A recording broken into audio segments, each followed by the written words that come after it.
સમાજના શોષિત, વંચિત અને પીડિત વર્ગની દીકરીઓના સર્વાંગી વિકાસ માટે ડોક્ટર હેડગેવાર સેવા સ્મૃતિ ટ્રસ્ટ દ્વારા આયોજિત run for girl child charity રનની બીજી આવૃત્તિ આગામી 4 જાન્યુઆરી 2026ના રોજ VNSGU કેમ્પસ સુરત ખાતે યોજાશે. આ કાર્યક્રમમાં AMNSના મુખ્ય સ્પોન્સર તરીકે સહયોગ આપી રહ્યું છે તે રામકૃષ્ણ ડાયમંડ PPL રાજકોટ નાગરિક સહકારી બેંક સહયોગી દાતાઓ તરીકે જોડાયા છે. આ પ્રસંગે ICC ચેરમેન જય શાહ મુખ્ય અતિથિ તરીકે હાજર રહેશે.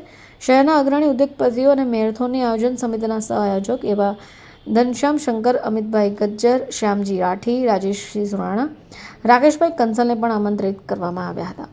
ઉલ્લેખનીય છે કે ડોક્ટર હેડગેવાર સેવા સ્મૃતિ ટ્રસ્ટની સ્થાપના વર્ષ 1988માં થઈ. આ ટ્રસ્ટ સામાજિક, શૈક્ષણિક, સ્વાવલંબન, આરોગ્ય એવા 4 મુખ્ય ક્ષેત્રોમાં સેવા કાર્ય છે. ડોક્ટર હેડગેવાર ટ્રસ્ટના પ્રમુખ શ્રી રણછોડભાઈ ધોળિયા છે અને જ્યારે મંત્રી તરીકે નીતિન પટેલ જવાબદારી સંભાળી રહ્યા છે. હું ખ્યાતિ પટેલ, હું આ રન ફોર ગર્લ ચાઇલ્ડની રેસ ડિરેક્ટર છું. આ રેસની આયોજનની તૈયારી અમે છેલ્લા 6-1 મહિનાથી જુદા જુદા ક્ષેત્રમાં કરી રહ્યા છીએ. આ રેસમાં અમારી ધારણા પ્રમાણે ઓછામાં ઓછા 8,000 લોકો અમારી સાથે જોડાવાના છે, 8,000 રનર જોડાવાના છે. અને એના માટે અમે રનર્સને જે કંઈ જરૂરિયાત છે તેના માટે અમે દરેક ક્ષેત્રને અમે ધ્યાનમાં રાખીને હાઇડ્રેશનથી લઈને, ખાવાનાથી લઈને, એન્ટરટેઇનથી લઈને દરેક વસ્તુ રનર્સ માટે રૂટ ઉપર ઉપલબ્ધ હશે.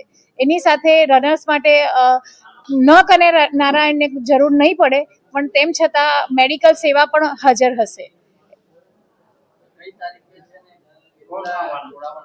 હા, આ રેસ છે 4 જાન્યુઆરી 2026 અને તે રેસમાં સુરત અને સુરતની બહારના જેમ કે બારડોલી, નવસારી, બરોડા, અંકલેશ્વર, ભરૂચ, અમદાવાદ સુધીના દરેક ક્ષેત્રથી જુદા જુદા રનર આવવાના છે અને એ અમારી સાથે જોડાવાના છે.